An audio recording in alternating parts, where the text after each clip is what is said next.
Just one drink, she told herself. But Manhattan nights had a way of swallowing promises whole. Emily, a powerhouse marketing exec in her early 30s, lived the glossy magazine life.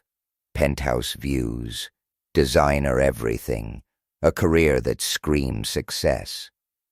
But beneath the surface, a quiet hum of discontent vibrated through her perfect existence, especially in her marriage to Ethan.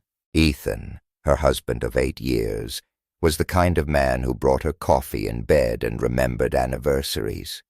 He was her anchor, but anchors can feel heavy when you're craving a storm.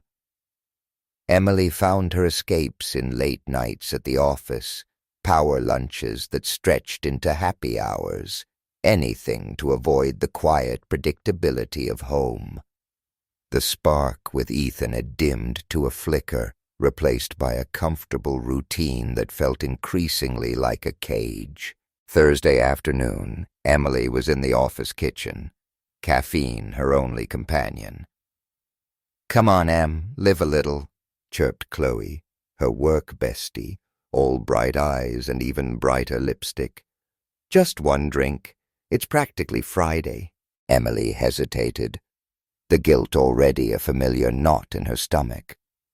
Ethan was expecting her home, dinner reservations, a quiet night in they'd vaguely planned.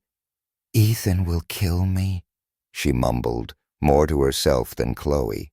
Chloe scoffed. "Relax, he'll survive. You work yourself to the bone. You deserve a breather." She gestured to the city skyline blazing outside the window, a million tiny lights winking like invitations. The city was a siren song Emily couldn't always resist. With a sigh, Emily grabbed her purse. "Fine. One drink. But that's it."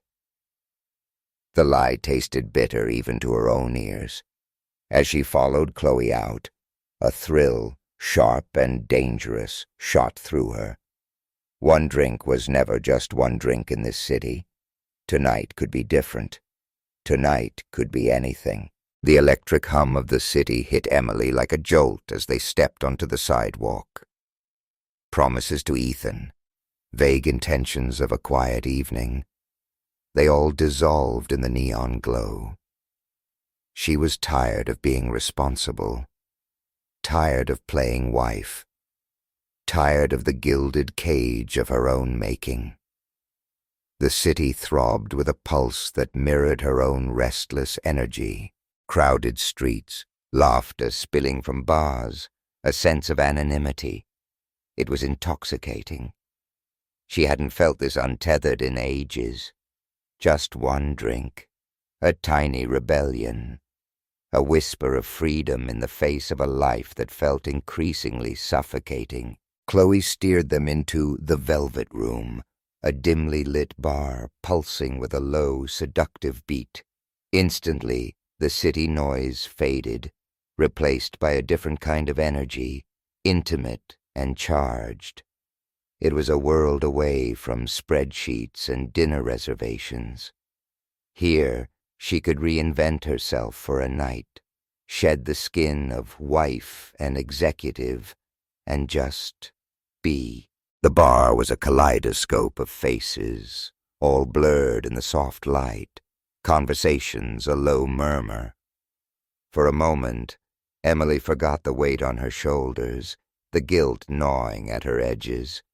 The Velvet Room was a sanctuary. Chloe, ever the wingwoman, grinned. "Still got it, Em," she purred, nodding towards the room. "Guys are practically tripping over themselves to get a look at you." Emily managed a wry smile, a flicker of her old confidence returning. She scanned the room, catching glances, feeling a spark of something. It had been a long time since she'd felt truly seen, truly desired, outside the predictable orbit of her marriage. As they settled at the bar, drinks arrived, the ice clinking a sharp rhythm against the glass. The first sip was a rush, a momentary escape. Then across the room she saw him. Tall, dark hair, a smile that flashed white against his tanned skin. He had that effortless New York cool, a relaxed confidence that radiated across the crowded space. His eyes met hers, held for a beat too long, and a current, undeniable and electric, passed between them. Chloe, never missing a beat, nudged Emily. "Honey, you just got noticed." She practically vibrated with excitement. Emily shrugged, trying to play it cool, but her heart was already doing a nervous tap dance. "Just harmless fun," she murmured, but the lie felt thin, even to her. The truth was, it was more than fun. It was a jolt of pure, unadulterated adrenaline. Without hesitation, he started moving towards them, weaving through the crowd with an easy grace. He was closer now, and Emily could see the warmth in his eyes, the genuine smile that reached all the way to their corners. "Hey," he said, his voice smooth and low, cutting through the bar noise. "I'm Jake. Couldn't help but notice you two." Chloe, bless her, jumped in. "Chloe, and this is Emily. We were just saying how boring this place is getting." She winked, a silent invitation. Jake laughed, the sound warm and genuine. "Boring? Not on my watch." He pulled up a chair, his attention fixed on Emily. "What brings you ladies out tonight?" "Just escaping the week," Emily replied, the words a little breathless, a little too eager. The thrill of the unknown, the danger of the flirtation, it was intoxicating. Chloe, ever the master of ceremonies, excused herself to find the ladies' room, leaving Emily and Jake alone in the swirling energy of the bar. The conversation flowed effortlessly, a playful dance of words and glances. He asked about her, really asked, not the polite surface questions she was used to. He listened, leaning in, his attention laser-focused. It was a heady feeling to be the center of someone's world, even for just an hour. They talked about everything and nothing. Favorite movies, dream vacations, the hidden gems of the city. Hours melted away like ice cubes in summer drinks. The music softened, the lights dimmed further, and the bar thinned out, leaving a more intimate hum. Jake's eyes were intense, holding hers. "I'd love to see you again," he said, his voice dropping even lower, a conspiratorial whisper. "Outside of all this," he gestured around the bar. Emily hesitated, a flicker of guilt, a whisper of Ethan's face in her mind. But the night, the thrill, Jake's gaze, it was too strong to resist. "Maybe," she breathed, the word hanging in the air like a promise. He smiled, a slow, confident curve of his lips. "How about tomorrow night?" He pulled out his phone. "Just give me your number." Emily's fingers trembled slightly as she typed in the digits. A thrill, a nervous flutter in her stomach. This was reckless, dangerous, thrillingly wrong. But in that moment, in the dim light of the velvet room, wrong felt exactly right. Just one night, she told herself again, but this time the lie was aimed squarely at herself. When Emily finally slipped back into her apartment, the silence was deafening. The porch light, always a welcoming beacon, was dark. A cold knot tightened in her stomach. Ethan always left the light on. Always. The door creaked open, the familiar scent of home. A faint mix of coffee and sandalwood was absent, replaced by a sterile, empty stillness. "Ethan?" she called out, her voice echoing in the silence. No answer. The silence pressed in, suffocating. She walked through the living room. the furniture looming like shadows in the dim light. The kitchen was spotless, unnaturally so, and then she saw it, on the kitchen island, a stark white envelope, her name printed in Ethan's familiar precise script. Next to it, a small velvet box, her engagement ring box. The air caught in her lungs. With trembling hands she picked up the letter. Her heart hammered against her ribs as she unfolded the crisp paper. Ethan's words were like shards of ice, each one piercing. "Emily, I can't do this anymore. For years, I've watched you choose everything but me. The late nights, the parties, the distractions. Every time you promised things would change, I believed you. Foolishly, maybe. Love isn't enough without respect, without trust, and you've taken both and thrown them away. I know about the bar. I know about him. I've been patient, Emily, too patient, but I'm done waiting. If you want to salvage anything, meet me at the Hudson Suites, room 402 by 5 p.m. Friday. If you're not there, I'll know you've made your choice. The papers are ready. Think about what you want, Emily. Think hard. Ethan." The words swam before her eyes, blurring with unshed tears. Divorce papers. The velvet box. Ethan. Gone. The weight of his words, the finality of his decision, crashed down on her, crushing the fragile bubble of her denial. She had pushed him too far. She had played with fire, and now she was burned. The next morning, the letter was still there, a stark white accusation on the kitchen counter. Emily stared at it, disbelief warring with a cold, creeping dread. It couldn't be real. Ethan wouldn't do this. He was bluffing. She crumpled the letter, the paper twisting in her fist, a physical manifestation of the chaos churning inside her. Threats, empty threats. Ethan always came back. He always forgave her. He was too good, too kind to walk away. She clung to that delusion, a lifeline in the storm. Determined to ignore the mounting panic, Emily threw herself into work, drowning herself in spreadsheets and conference calls. By evening, the familiar pull of the city, the siren call of escape, was too strong to resist. Chloe was already texting, "Velvet room? Drinks are on me." It was easy to slip back into the familiar rhythm of the bar, the music a numbing pulse, the crowd a comforting blur. Here in the dim light and swirling energy, she could pretend everything was normal, that Ethan's letter was just a bad dream. As she ordered a drink, she muttered to herself, a bitter laugh escaping her lips. "Seriously, Ethan?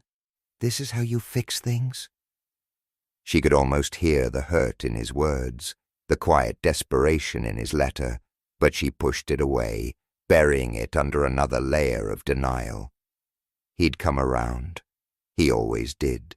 Days bled into nights, a blur of work, drinks, and increasingly desperate attempts to ignore the truth.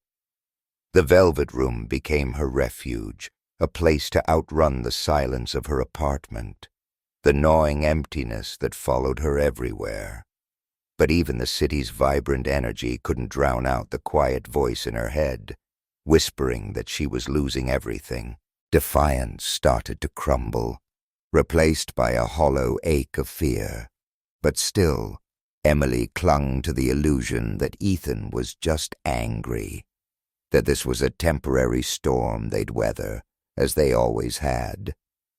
She avoided the apartment, filling her evenings with distractions, anything to avoid confronting the reality of his silence. Then, one evening after another late night, she walked back into the apartment. The door creaked open, and a wave of icy stillness washed over her. This time, it was different. The emptiness was heavier, more absolute. The apartment felt abandoned. Her eyes scanned the living room, landing on the kitchen island. Another white envelope. Her heart plummeted. She knew what it was before she even touched it. Ethan's handwriting, stark and final, stared back at her. She tore it open, her hands shaking so badly she could barely unfold the paper. This time his words were not pleading, not angry. They were cold, detached, absolute. "Emily, you didn't come. I waited until 6. This is goodbye. The accounts are closed. The divorce papers are filed. I've left the apartment key with the doorman. The realtor will be in touch about the sale. Don't try to contact me. Ethan." The letter fell from her numb fingers, fluttering to the floor like a dead leaf. Goodbye. The word echoed in the silence, final, irreversible. He was gone, truly gone. The weight of it settled in her stomach, a cold, heavy stone. She was alone.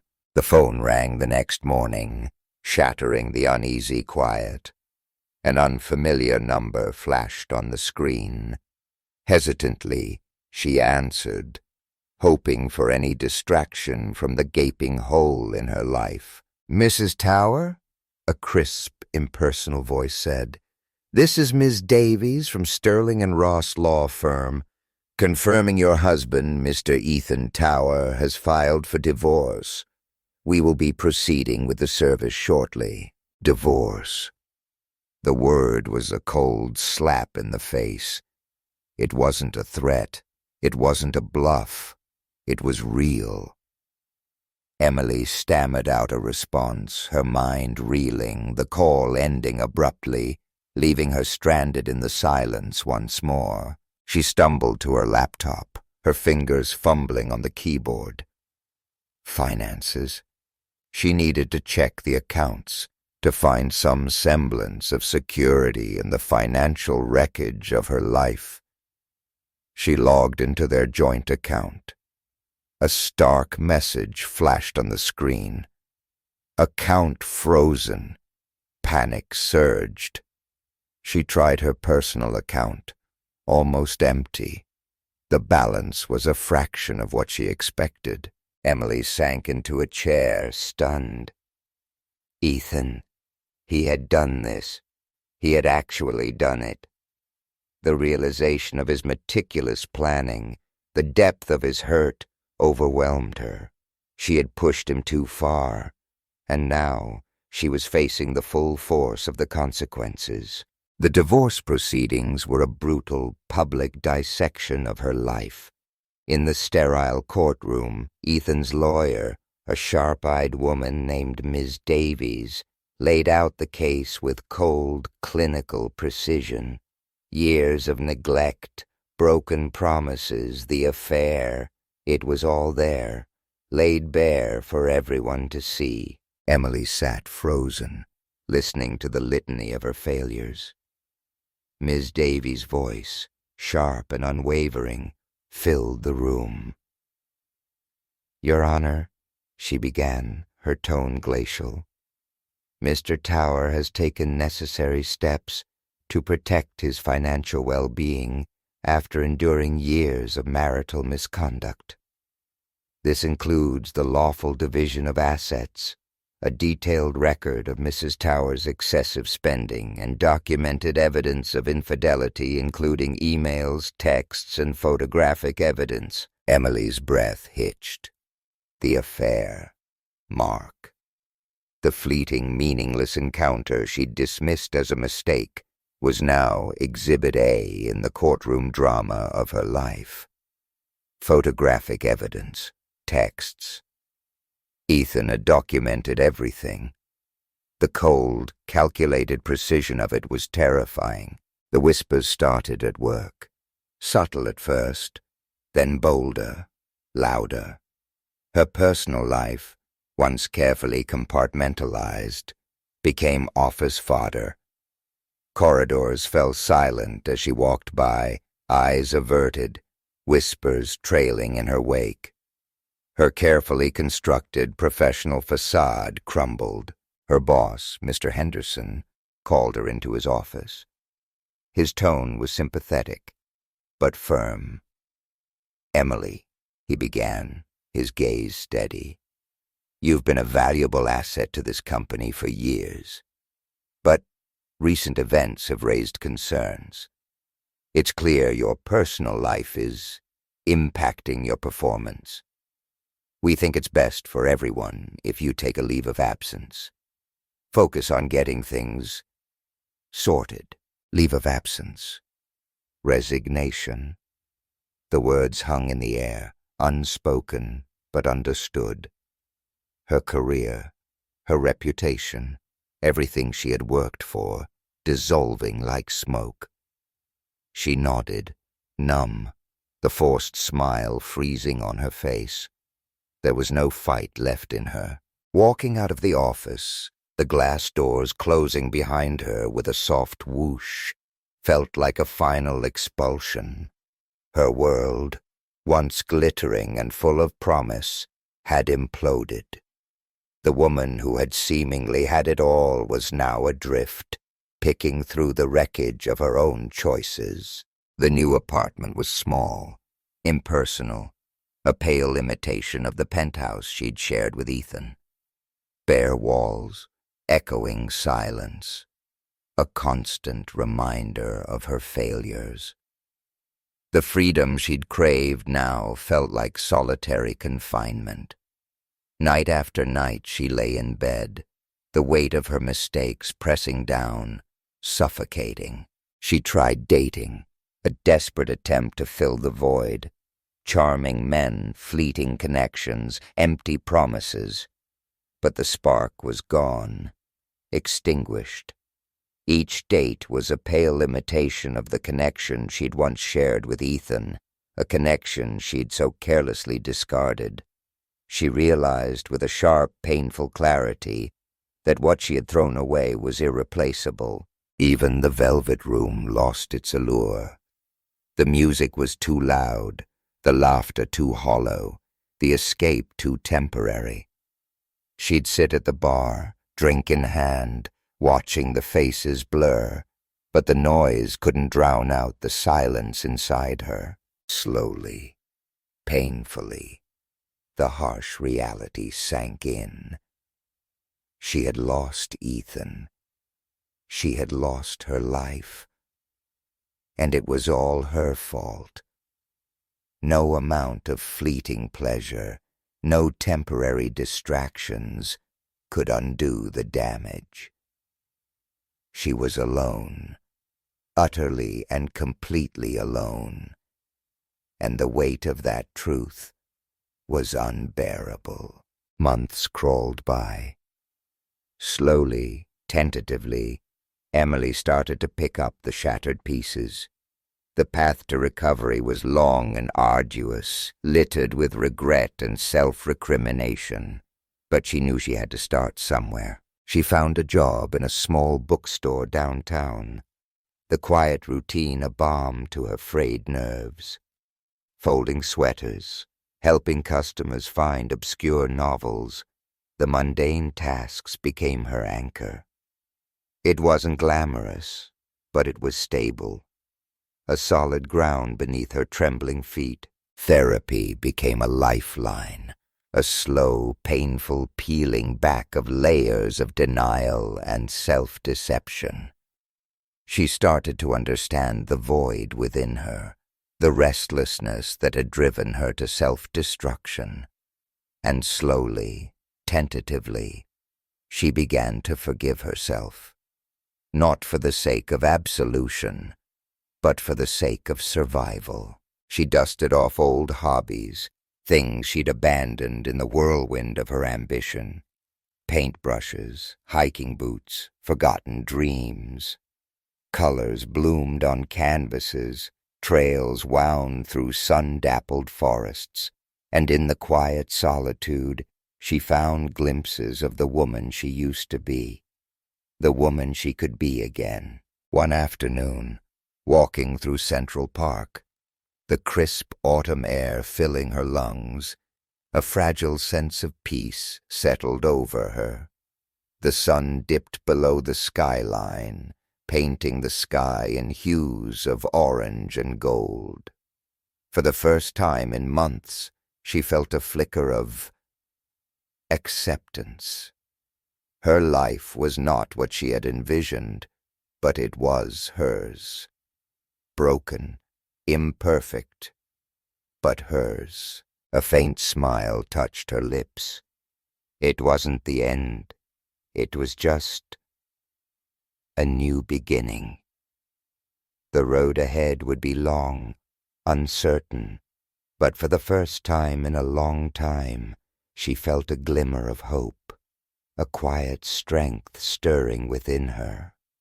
She would face it, whatever came next, step by step, breath by breath, rebuilding her life, piece by painful piece. This time, on her own terms. The healing wasn't linear, wasn't easy. But with each small step, Emily moved closer to a new version of herself. Stronger, more resilient, tempered by the fire of her own mistakes. The old confidence was still there, but now it was deeper, quieter, rooted in hard-won wisdom. She no longer chased fleeting thrills, no longer sought validation in crowded bars and empty flirtations. She was learning to value herself, flaws and all. In the quiet aftermath of the divorce, she finally understood the true meaning of love, of commitment, of the quiet, enduring strength of a real connection. It wasn't about fireworks and fleeting passions. It was about trust, respect, and the quiet, unwavering presence of someone who saw you, truly saw you, and loved you anyway. She had broken those bonds with Ethan, shattered them beyond repair, but in the wreckage she had found something else, a hard-won clarity, a deep, painful understanding of what truly mattered. Letting go of the past was a slow, agonizing process, but with each passing day, the grip loosened, the pain dulled. The mistakes were still there, etched into her soul, but they were no longer chains, no longer weights dragging her down. They were lessons, scars, markers on the long, arduous journey of rebuilding herself. Standing on the precipice of this new chapter, Emily knew the road ahead would be challenging. There would be setbacks, moments of doubt, times when the ghosts of the past would whisper in her ear. But this time, she was ready. She would face it all, head held high, step by step, breath by breath, building a new life from the ashes of the old. A life built on truth, on resilience, on the hard-won wisdom of her mistakes. The woman who had been lost was finally finding her way, one painful, deliberate step at a time.